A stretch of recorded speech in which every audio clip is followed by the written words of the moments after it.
welcome to another edition of Flea Market Fantasy, the world's second greatest Bronze Age era comic book podcast. Joining me as always is new Mike L, Kevin Jank. I'm here, and I am still white. No. That was the intro for last week. Yeah. Oh. Yeah. Well, yeah. You never know. It could happen at any time. These things just come and go. This week, Kev, I don't have to call you Kev this week. Cousin Pete's not here. This week, right. Jank, we're reading Deadman issue 1 from 1986. That intro is kind of appropriate because this guy is also very, very white. He is very white. We'll get into that in a second as well. But Deadman. Now, before we start the Deadman conversation, let's just remind everybody, if you're watching on YouTube, please like and subscribe. Big news, Jank. We've reached 200 subscribers. Ooh, we did it. Well, we've done 40% of it. We got to get to 500 subscribers. That's the goal. 500, but we're there. Thanks to everyone. We did 40% of the job, but we got a full smile. If you can just get all the Jank cousins to subscribe, we'll be there by the end of the week. But yeah, thanks to everyone out there. We appreciate the support. All right, so Deadman, Jank. Now, have you ever read any Deadman? I'm sure I've read things with him in it. I would not say I've read a Deadman issue on its own, no. Yeah, we've done a Deadman backup story with Mike L. in the earlier years of this show, and I was trying to think of what was that in, and I think it was in one of those dopey Christmas with the Superhero books. Oh, okay. Yeah. That sounds about right. Yeah, I remember Dick Giordano drew, and his art was great.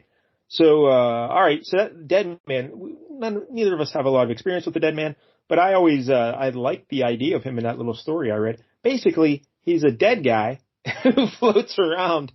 He's like a spirit, and he can possess different people's bodies and live in their bodies. So that's basically what he does. So, yeah, something, I guess. It's an interesting gimmick for sure. Yeah, I could see that working. Kind of like a Gary Coleman movie when you think about it. Like, couldn't Gary Coleman be pulling that off? Kid from Broken Halo? Well, he wasn't possessing people, but he was. Yeah. But anyway, wouldn't that be something? People's bodies. Yeah. If one day I was possessed by the spirit of Gary Coleman, that'd be amazing. God. Yeah. He'd be like, I could finally reach things on the top shelf. This is amazing. Dream come true. All right, so Deadman, the character's name is. Do now, that's for sure. Yeah, a lot of foot chases. And all the old Gary Coleman movies, he always had one scene where he was doing a foot chase. And so he also would take his shirt off, it seemed like a lot of times, too. But he would make a foot chase. But anyway, we're getting off track. Directed by that creepy bike shop owner. Was there ever a Gary Coleman comic book while we're on it? I mean, there really should have been. I'm sure there must have been. There had to have been, right? Seems like they're sitting on a gold mine if they did. Yeah, I know. Anyway, most of our audience has no idea who we're talking about right now because I'm an old man and you're slightly less old man. So Gary Coleman is in our wheelhouse. But anyway, Deadman, real name Boston Brand. First appearance, Strange Adventures 205, 1967, created by Arnold Drake and Carmine Infantino. And then Neil Adams and writer Jack Miller took over that run, and they lasted until issue 216, which ended in 1969. That was the last original Deadman story until this here issue we're reading today. Oh, wow. So from 1969 until then, boom.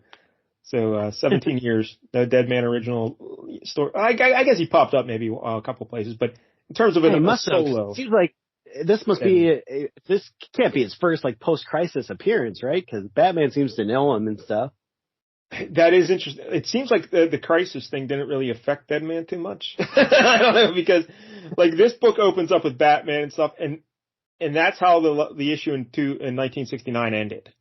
Boom. So we jump 17 issues and it just picks up the story. It's 17 years, I mean. So, all right. Yeah, it's very weird. But that run from the 60s with Neil Adams and Jack Miller, that was reprinted in a 7-issue series in 1985, the year before this. So I guess that primed the pump to remind everybody about Deadman. And then it's coming back. Get ready. Yeah. So it's not like you didn't have to have a very good memory to remember the story. You just had to have bought the other Deadman. And then it picks up right from there. But for us, who didn't read that 7-issue limited series in 1985, we're jumping into the middle of something. We have no idea what's going on. Not at all. So this here 4-issue limited series that we're doing today, and we're doing issue 1, this was written by Andrew Helfer with art by Jose Luis Garcia-Lopez. And after this series ended, Deadman next appeared in Action Comics Weekly in 1988 and in 1989, and he had some more limited series and one-shots. Then he got an ongoing series in 2002 that lasted just 9 issues. Oh, no. That's a stain on the old CV right there. But I guess he keeps popping up and stuff. I think, wasn't he involved in Justice League Dark, right? I think he was over there. Yeah, maybe like the character himself. He's just supposed to inhabit other people's books for a little bit. And then... So this Boston Brand fella, he was a circus trapeze artist who performed under the name Deadman, and he wore this red costume with a white corpse mask to make him look like he's a dead guy. Boy, DC loves their acrobats, like Robin and Deadman, like... Yeah, Deadman's kind of like a cross between Robin and the Spectre. Like a very similar backstory to the Spectre in a way. So, during one of his shows, though, he was murdered. He was shot while he was flipping around like a little monkey in the air there. He got sniped by somebody in the crowd. Shot right in the chest. And he falls to the ground. He's dead. Because I guess he never liked to perform with nets. Although I think the bullet to the chest would have killed him anyway. But probably, yeah. Unless that mesh like net kind of kept his organs in or something, acted as a tourniquet. The guy who killed him was a fella named Hook, and he had a hook for a left hand. Very creative with the nicknames. Could have called him Brady, but no, he's Hook. And so once he dies, he meets the Hindu god Rama Kushna. Who apparently is a very foxy lady, as we learn in this series. And she gives Brand the power to possess any living being so he can go out and search for his murderer and find justice. And I guess like the deal is that he will help her balance the good and evil in the world. Is that what they say in this, I think? Apparently, yeah. He's supposed to be maintaining the balance of good and evil, but I don't know how just catching one murderer really does that. I don't know. So, but yeah, that's his gimmick now. Like, no one can see him. He's a ghost. Yeah. But he floats around and possesses their bodies.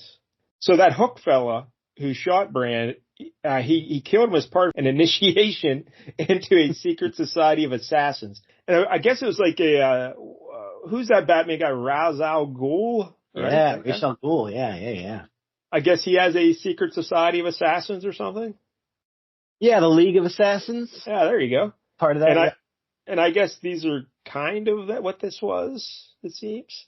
Ra's al Ghul's second in command at the time was a guy named the Sensei, who we will encounter in this book. Yeah. And but there he was. And the Sensei was trying to take the society away from Ra's al Ghul or something, and then Batman got involved, and there's a lot of stuff. So this Hook fella, I don't know if he was really, I guess he was trying to get into this group, but he was also part of another larger, an offshoot group called the Scavengers, who stole advanced technology for profit. And I guess everybody in that group only had one hand. That was their gimmick. Oh. So, yeah. Well, if they're stealing advanced technology, you think they could come up with something better than hooks? Like, don't you have robot hands or something? I don't know. I'm kind of filling in some gaps here in this story. I just connect the dots that I read. But it seems like I did read that more than one, it seems like all these assassins in this group just had one hand. So I don't know if that was a prerequisite to get into the group, or if you would join with two hands, they took one of them away. I don't know. Yeah, that's weird. Kind of like, there was a movie they talked about on Quentin Tarantino's podcast one time where somebody was putting together a bank robbing crew made entirely of blind people. Well, that seems. And they built a replica of the bank so that they would know exactly where things were by feel and stuff like that. It was like, okay. Weird choice, but. Yes. That's good. All right. So, that's, basically Deadman's backstory. And, I don't know. Anything else about Deadman? I mean, do you have any other questions? Apparently, his name's Boston. His brother's name is Cleveland. Yeah. Are they naming their kids after where they were conceived or something? I don't know. I don't know. I forgot to look at. Yeah, his brother Cleveland is in this issue. They're twin brothers, and Cleveland. Once, I guess, from what I read, Cleveland had a wife who died, and then they had a daughter. So he took. The story gets again. DC's backstories are all weird. Yeah. But somehow he was involved with in like a Mexican cartel or something, smuggling people across the U.S. border or something. But he didn't know he was doing it. Yeah, he didn't know he was doing it. He was like, I don't know, unknowingly a patsy in this whole scheme. So then when that got busted up, he said, "Oh, you know what? Maybe I'll take my daughter here, and we'll go back and we'll run that circus, and I'll try and find who killed my brother." So that's what he did. So now Cleveland goes to the circus where Boston was murdered, and he takes over for Boston. And again, they're twins, so they look alike. And although everyone knows him as Cleveland, they don't think. Yeah, you get the point. But anyway, he's like, "I'm going to be a trapeze artist like old Boston there, and I'll find out who killed him. I'll solve this mystery." I don't know what happened to the daughter there. It seems like she just, like the daughter's never even mentioned in this, right? No. So. Yeah, gives up his body for a week. No thought of where his daughter's going to be and all. Yeah. So all right, the writer here is Andrew Helfer. I may have talked about him before on the show, but he was born. Remember that name? Did he do like the Shadow issue we did or something? Yes, I think so. Actually, that you mentioned it. Yes, good on you with that memory, because he did have the writing credits of the Shadow, I believe. So, but he was born in 1958. First published work was in DC Special Series 25, 1981. 92 writing credits at DC, including Secret Origins, The Shadow, Batman Journey in the Night, Judge Dredd, and Atari Force. Oh. He did not do the issue we did, though, of Atari Force, but he did do that Shadow issue that we did. So that's impressive. Yeah, I was going to say, I remember recall on that. Good job. Yeah. Every once in a while, it kicks in. Yeah, and Jose Luis Garcia-Lopez, I love this guy's art. He was born in Spain in 1948. We've talked about him on the show before, but a quick recap. He moved to Argentina when he was 3, and he spent his whole life there. He broke in with Charlton Comics in the 60s and then started working for DC in 1975. 236 penciling credits at DC, including Action Comics, Batman, Detective Comics, Hercules Unbound, Jonah Hex, Superman, and Atari Force. We've never done a Jonah Hex book on this show. No, we really need to. Yeah, it's one of the few. Yeah, they're still there. So, yeah, but I love Jose Luis Garcia-Lopez. He did that Atari Force issue we did. I know that. But he's just a great artist, I think. I think he's awesome. So he's all right. Oh, he's awesome. So all right, let's get into this book, Jank. Why don't you tell us about this cover? Look at this cover. It's beautiful. Yeah, it's quite the affair. It's very colorful. So we got the DC kind of little cutoff circle there, and it says 4-part miniseries. Got the Andrew Helfer and Jose Luis Garcia-Lopez names there, and then we got Deadman, and it looks very kind of old school pulpy, comics like Tales from the Crypt, that type of thing. This is all new first issue, so they're like, okay, well, that was a reprint last year. Now this is all new. Yeah. And we got Deadman just kind of standing there in his costume, like kind of screaming at the heavens, it looks like, fists clenched. And then in the background, there's just a bunch of blue and pink lines with like faces, like the same faces, but kind of cut apart in different order, I guess. Like you see Sensei's face, I guess, and I think, Rama Krishna. Yep. Just kind of represented in these weird rays behind him. And there's some like yellow smoke pillowing in various places. Yeah, the blue and the pink coloring really sets this off, and Ramakrishna looks good. Why don't you describe the Deadman's costume for the people who have never seen it? So his costume itself is kind of red. It's very Daredevil-esque, except with like a big flared out Iron Fist collar. Yeah, that's right. Yeah, I didn't even think of that. Yeah, it's like Iron Fist and Daredevil combined. Yeah.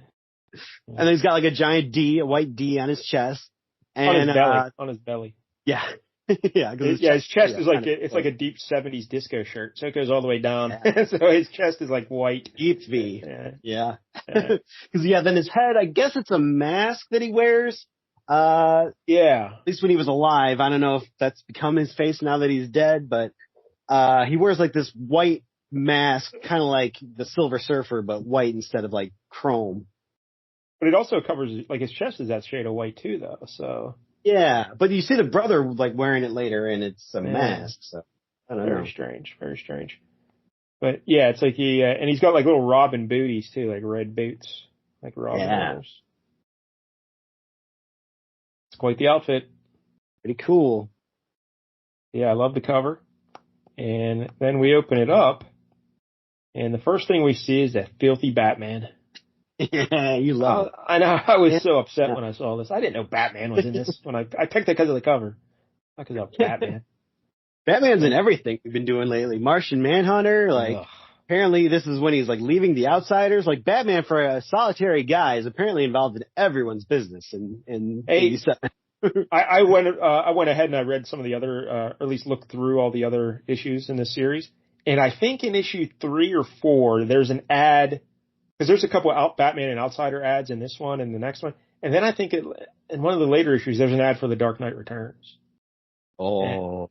Yeah, it's really cool because it's like I'd never seen an ad like that, because it just shows Batman standing with that girl Robin, and like the description of it's just like it seems like now you hear it's so iconic, Batman Dark Knight Returns, but at the time, no one knew what it was. It wasn't out yet, it was just nobody knew it was like an alternate future type thing. Like yeah, it just said see Batman and see Robin like you've never seen before. Or I don't know if it said gritty.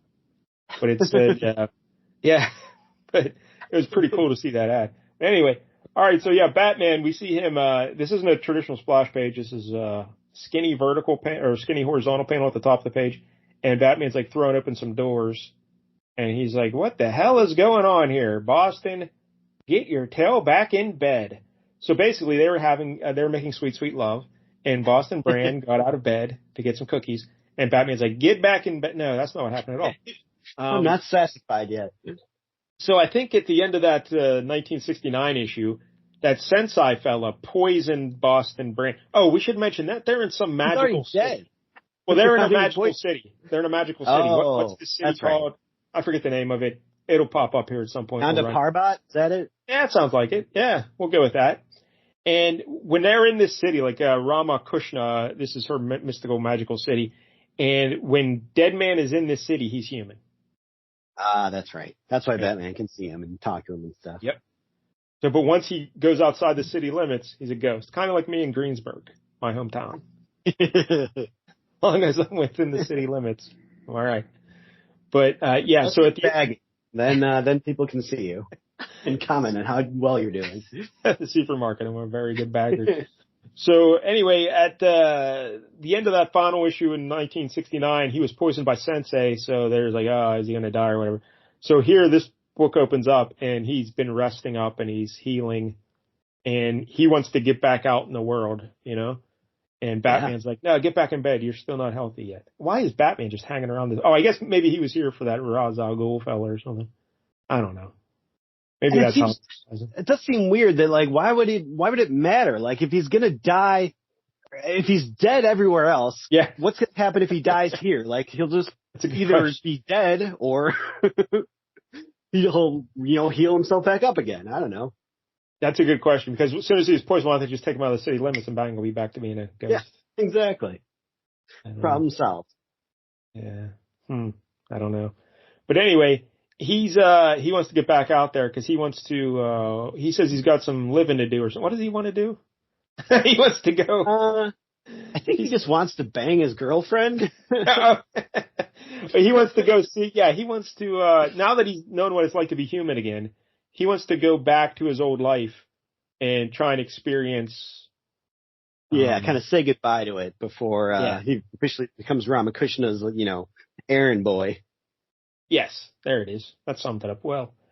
So Batman's trying to say, no, you can't. You got to take it easy there, And then, but then Batman finally relents and he says, all right, there's your costume there, buddy. And he's like, all right.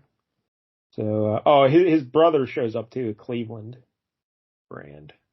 Yeah. Like he's also there. For a while there, I wasn't I didn't know they were twins until after I started doing research. So when I was first reading this, I'm like, wow, they look a lot alike. Boston Brand. Like, is this just a mistake on Jose Luis Garcia-Lopez's part? Or no, they're actually, they really are twins. All right. I mean, it's a good thing Batman doesn't take his mask off at all because he also looks a lot like them. It would be very confusing. But yeah, so Deadman wants to go see Ramakrishna. Like, I guess she has a temple or something. So he's going to go over there and give her a piece of his mind, you know? Yeah. He's very upset about something. I don't know. But he just has a cool look to him, this Deadman guy. Yeah. The way this artist draws kind of reminds me of like a Sal Buscema, especially when it comes to the face of Deadman. Yeah. I can see that. Like early Sal Buscema.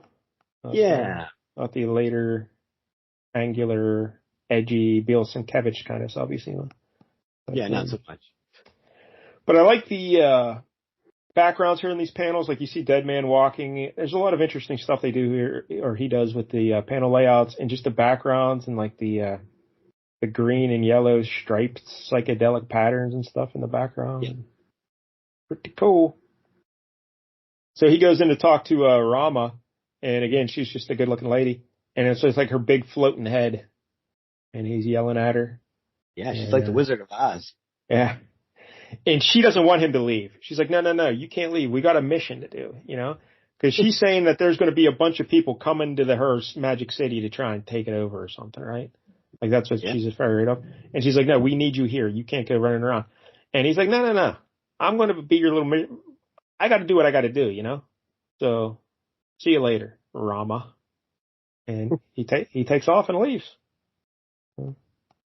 Yep. That's about it. Oh, and then we get an ad for Batman and the Outsiders. It had to happen. Batman and the Outsiders, issue 32. Batman leaves. Yeah, but the Outsiders continue alone in Adventures of the Outsiders. Yeah, and how long does it last without Batman? Like 3 issues? Probably. Yep. But you should kiss that badass. Keep him around. Then, but then the next page, we get some more of that psychedelic backgrounds of blue and stuff. And then great pictures of Rama. Man, this is great. Yeah. Yeah, he just leaves, so he's going to go back home. And to get back up, this magical city's in the Himalayas. So to get out of the Himalayas, you know, you got to walk through a bunch of snow. You know, it's very cold. And so Batman puts on his little coat, and Cleveland and thermal underwear. Yeah, so the three of them, Boston, Cleveland, and Batman, they start trudging through the snow, trying to make their way out of the city. And once they get to the city limits, Deadman turns into a ghost again. Yep. And he's gone. No one can see him. And Cleveland's like very confused by this. He's like, where did he go? Where did he go? Where's my brother? And yeah, I don't know why Deadman didn't explain this all to Cleveland before they left. Like, he tries to then write him a note later on, but you could have just told him this while he had a body still. So then Batman says, all right, we're going to get out of here there, Cleveland, because I somehow booked us a passage on a plane. I don't know, the plane's flying overhead. And they I don't know how they get up there. They have these giant yellow balloons. Yeah. It's kind of like the Skyhook thing I think they did in The Dark Knight. Remember Batman had to get out of Asia? I'd try to forget about that movie. Crazy. So the plane flies through and it hooks them on their balloons. And now Deadman has possessed the body of Batman. Yeah. So he knows what it's like to suck now. And then he's talking to Cleveland, and he's trying to explain to Cleveland. He makes a reference to their childhood, and he goes, what, Boston, is that you? So he's starting to get on to the idea that, oh yeah, his brother is possessing people. I don't know. Not enough, apparently, because again, this is all news to him later on. Wow, he's named after Cleveland. How great could he be? Yeah. And then we see that Sensei guy. He's like just in a little diaper, but he's in the middle of the snow, and he doesn't care. Because he, the mind controls the body. He's kind of sitting, cross-legged. Kind of looks like a white version of Gateway from the X-Men. Yeah, very much so, yeah. Yeah. And, all right, so, but Sensei's he's not dead. Because earlier, like at the end of the last, in the issue of 1969, Sensei's just left for dead in the snow. And earlier when he's talking to Rama, Deadman says, like, yeah, forget about that Sensei guy. He's dead. He's a popsicle now. Don't worry about him. But no, he's not dead. He's still out there. So he's coming back to destroy. All right, Jank. Now we see Cleveland is back. I like how he just parachutes down to the circus. They can't land the plane. Batman just kicks him out. And he, yep. They just say he's pure acrobatics. Jump out of this plane. 6 hours later, Cleveland Brand silently parachutes to the ground just outside the circus.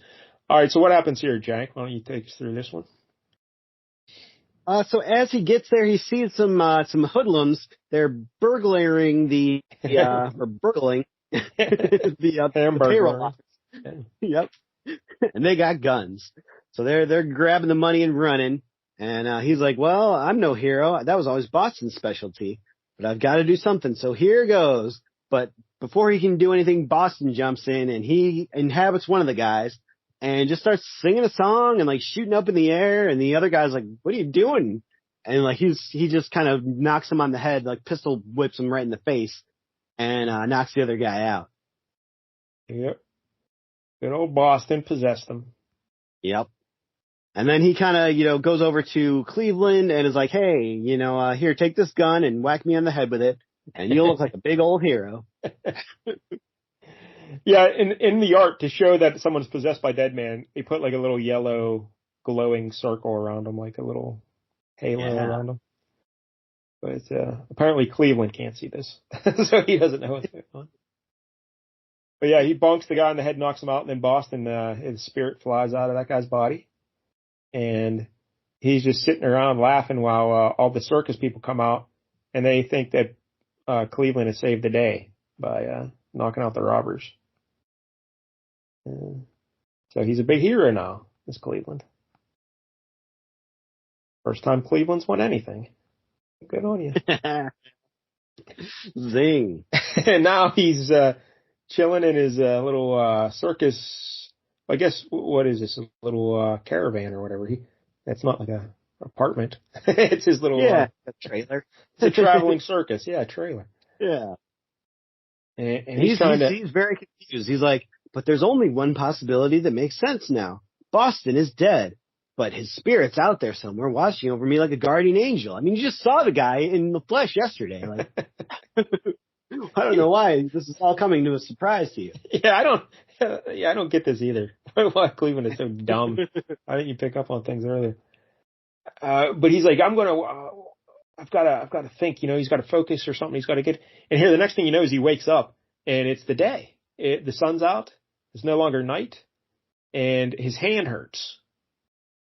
A typical night for Cousin Brandon.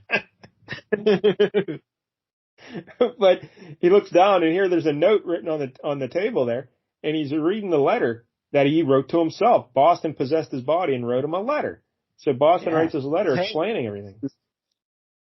How'd you feel about reading the curse of writing here? It was a little tough, especially with the way some of these pages look kind of faded, and it was not the easiest. Yeah, the scan's not too sharp here, and reading the cursive was a chore. But we get a great page here of like a collage of basically Deadman's story of being the trapeze artist, and we see his girlfriend there in the background, and some other people from the circus, and we see him getting shot, falling to the ground, being dead. His spirit standing over his dead body, and it's just him giving the backstory of everything that's happened to him. And there's that Hook guy. And, then Sensei killed Hook. Down the Hook guy, yep. But Sensei already got there and killed him. Yeah, I forgot to mention that earlier. I think it was just to keep Hook quiet or something because Hook was gonna, I don't know. Sensei thought that Hook had failed to kill me because you kept up the Deadman and after I got. Okay. There you go. So I guess they didn't realize. Oh yeah, actually did kill him. But yeah, another great panel collage there, and then we see Deadman floating in the air above his brother, and basically, like you mentioned earlier, he's asking his brother, "Hey, can I have control of your body for 1 week?" Yeah. Because I want to go see my brother. I don't have one. Yeah. Basically, yeah. Cool. But here's the weird thing, though. But to bang his brother. I don't care how good he is. That gets very no problem. Yeah, we'll get to that in a second because that's very weird the way that went down. Yeah. But yeah, his brother's like, all right, yeah, go ahead, but I'm really tired, so I gotta take a nap. So he goes, but then so Boston Brand possesses his brother, and he's going around the circus, and he's like, look at this, back at the circus again. And he talks to his buddy. Is this supposed to be the strong man from the circus? And he doesn't look that strong, you know. Kind of average, yeah. He's no Roman Reigns. I'll tell you that much. And he's chopping wood, and Cleveland's talking to him. And at first, the guy thinks he's Boston just because of the costume and everything. He's like, "Oh, you look like your brother so much." And he's like, "No, it's me, Cleveland." And but he's chatting it up with them. And does anything important come out of this? Not really. I think so. Boston just kind of like, oh, maybe he's smarter than I thought he was because he understands death. And my stupid brother Cleveland couldn't. He's like, all right, well, I'm going to go see my girlfriend. And he goes over and he knocks on her door. Now, the girlfriend, she opens the door and she says, Cleve. And she puts her arms around. So she's been banging the brother? Yeah, apparently. Guess if you're twins, just as good, I guess. And it doesn't seem like, and we just see Boston saying no, ... as he's kind of pulling the door shut. But there's a lot of unanswered questions here. Because then the next page, it just cuts to him visiting his own grave at the cemetery. Yep. So what do you think went down there with the girlfriend? Like, no, did he even bother explaining? Or he was just like, well, if she's banging my brother, I'm just going to take advantage of this then. Would it? Because you think he would at least be upset. Wait a minute, you're banging my brother? Wait, yeah, already? Like, come on, I'm barely dead. I don't know how long has he been Deadman at this point. I don't know. He's probably been dead for a while. But anyway, still, it seems weird, you know. That, I mean, she's down to go from the jump. Yeah, it's very strange. Very excited to see Cleve. Like, does he even bother to explain? No. See, I'm the spirit of Boston, and now I'm inside Cleve's body, and we'll never know. We'll never know because they just jump ahead. So, all right. Yep. So he's going to go visit his own grave, and he's like, you know, your time. Yeah, and then there's another little guy from the circus. He's like a Hindu guy with a turban and earrings and just a diaper. And his name is Vashnu. And I guess Vashnu can tell that it's Boston inside Cleve's body because he's a mystical fella. Yeah. Like he worships Rama. And he says, hey, you can't be here. You got to go back to serve Rama Kushner, to that magical city place. They need you back there. You know, you can't be dicking around here pretending to be Cleve. Go. And he's like, nope, I'm staying. And nope, I gotta get Cleveland into shape. If he's gonna pretend to be me, like he's got to be better at this acrobatic thing. So I'm gonna practice with his body. Yeah, so we get a great sequence of panels, or not even panels, just pictures of the dead man doing a flip, but he lands on his butt, so he can't do it. And then we see a collage of him out on a date with the girlfriend. And again, does she know at this point? Unclear. And then he's getting ripped, and he's working out in the gym, doing exercises, jumping rope. And then at the bottom of the page, we see another leaping sequence, and this time he lands on his feet because he's been training. He did it. How about that? And all right, so now no memory of this, so I don't know that really helps any. So now it's the big night at the circus, and Cleveland Brand is going to perform, but of course it's Boston in his body. So he's going to do the same thing he did. He's going to do the same act he did when he was murdered, Jank. Nothing could go wrong this time because there's no way this could possibly end badly. And Vashnu, the whole time, that Vashnu guy's like, hey, you shouldn't do this. You should not do this. And he's like, what do you mean? This is going to be great. That out, you know. And he's like, nah, I don't want any of that. So I want to feel alive. I want to feel the danger. Yeah. Because really, what are the odds? Like the last time you did a trapeze act, you were shot by someone in the crowd and died. What are the odds that guy is dead? So yeah, he's dead again. So what happens, Jank? Well, turns out, as luck would have it, the exact same thing happens again. Uh, he's doing the routine. He jumps across the trapeze there and feels the familiar crack in his chest and plummets to his death yet again in his brother's body. But it's another great page layout here of him, the way it's broken up, because in the center we get a little like spot of his dead body on the ground, and then we get like panels branching off up and down, and no going. Oh, it's great. Everyone's yelling, "Not again! Not again!" Yeah. Shouldn't have done this. Bad idea. Two twin brothers die the exact same way in the most crazy way possible, being shot in the middle of a trapeze act. Oh God. So now Cleveland is in like they depict the afterlife like this white realm with swirling pink and blue and black dots and everything. Mm-hmm. And so it's pretty cool. And Cleveland's like, hey, what are you doing to me, brother? I let you have my body for 1 week. You banged my girlfriend who used to be your girlfriend. And then you got me shot in the chest and killed. What the hell? And he's like, hey, sorry, bud. You know, I didn't know. Use the brakes, yeah. It's bad luck, I guess. And Cleveland's so mad, he starts punching his brother, cracking him in the face. Yeah. But then, like, this vortex. Boss, your fault. And it is. 100% really is. It is 100% his fault. And then this vortex opens up and starts sucking Cleveland into it. And Deadman's like, oh, no, they're going to have my brother. They're going to take my brother. So Deadman says, no. Here's what we'll do. Because I guess there's something like if a soul, you got to balance things out or something again. So like if a soul is taken, like someone's got to die here. Yeah, someone's soul has got to get taken here. He's like, I'd rather it be me. Don't take my brother. Yeah. So Boston's like, you know what, Cleve, you can be Rama's ghost's person. I'm going to completely die here. So you can at least know what some semblance of life is. I'm going to go. So he tries to sacrifice himself, and it doesn't really go as planned, Jank. What really happens here? I believe, like, she says, you know, basically this is just to suck your brother into eternal peace. Like, I guess he's going to go to heaven. So you really shouldn't be fighting this. And then he's like, well, no, take me instead. And she's like, well, you can't go to heaven because you've got my influence or whatever. Like, your soul's been tainted. So, you know, we can't take you, basically.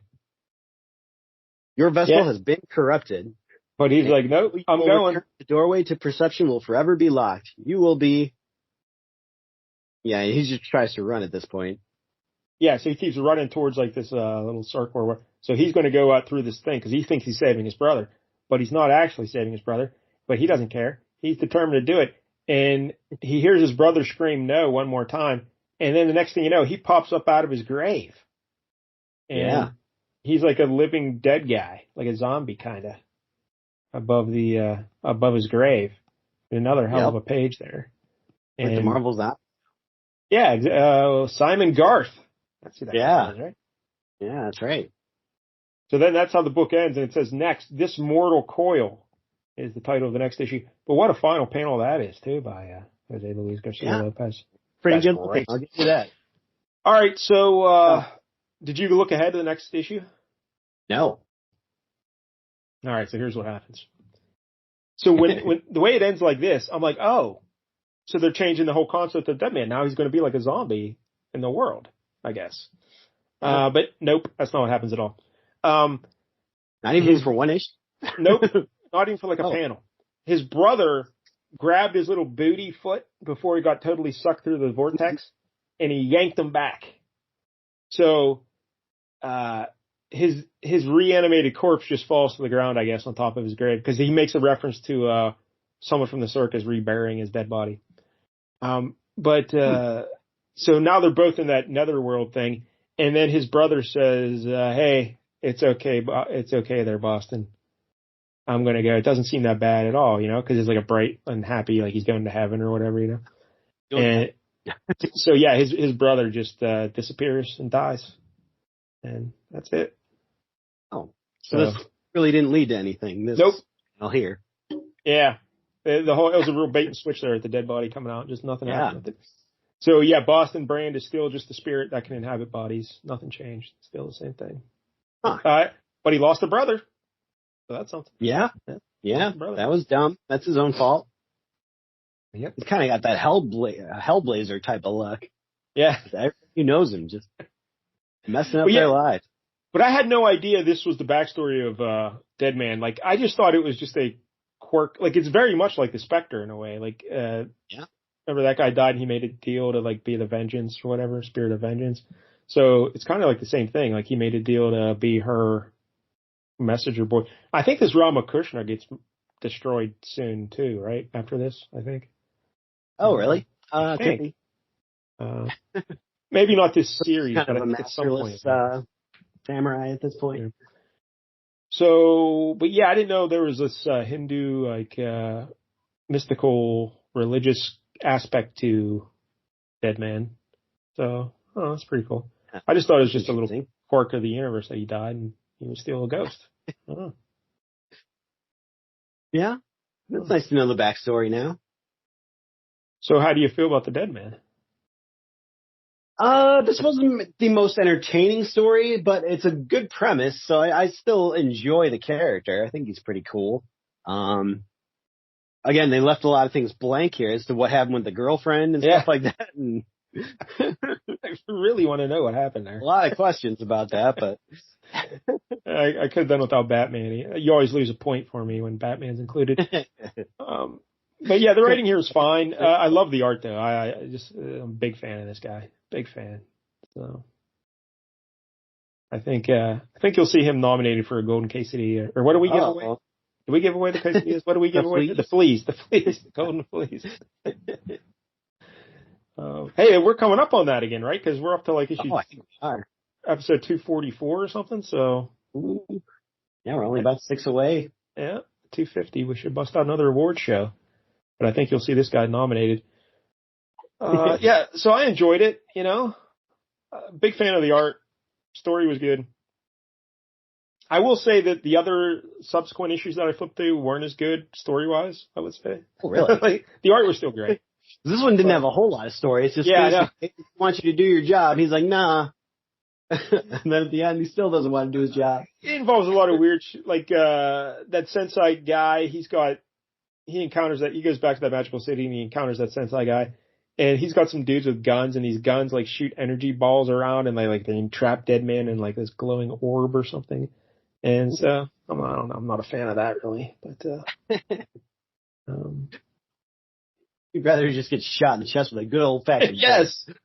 That's all these energy orbs. So laser I don't know, tag. But overall, I'll give this an 8 just for the cover and for the art. I'm a big fan. Wow. Yeah. What do you think? I think I'll give it a 7. I wasn't quite as big a fan as you were, but it's solid enough. You could do worse with your time. I still like the concept of Deadman. Yeah. I don't know how I feel about this Boston Brand guy. Just seemed like a bit of a jerk. Yeah. A little bit. He screwed over his brother here and didn't seem that upset about it. So, I don't know if I like the idea of him having a twin brother who dies. Like, there's a lot. But the concept. Yeah, of inhabiting somebody else's body. Yeah, that always works. And he has a great look. Like the very ghastly white face. Yeah. So, all right, there's your Deadman. And what do you got for us next week there, Jank? So you know what? I figured we were on a real DC kick here. I'll keep that going a little bit more. Okay. And I kind of build off what you've been doing here and go for another kind of Justice League Dark type member. Oh. And let's take a look at the Zatanna special. Hey, I'm a big fan of Zatanna. 7 or 88, one of those two. But yeah, me too. Oh, what a character. Zatanna special, 1980 something. Yeah. So there's no number involved in this. It's just a special. Nope.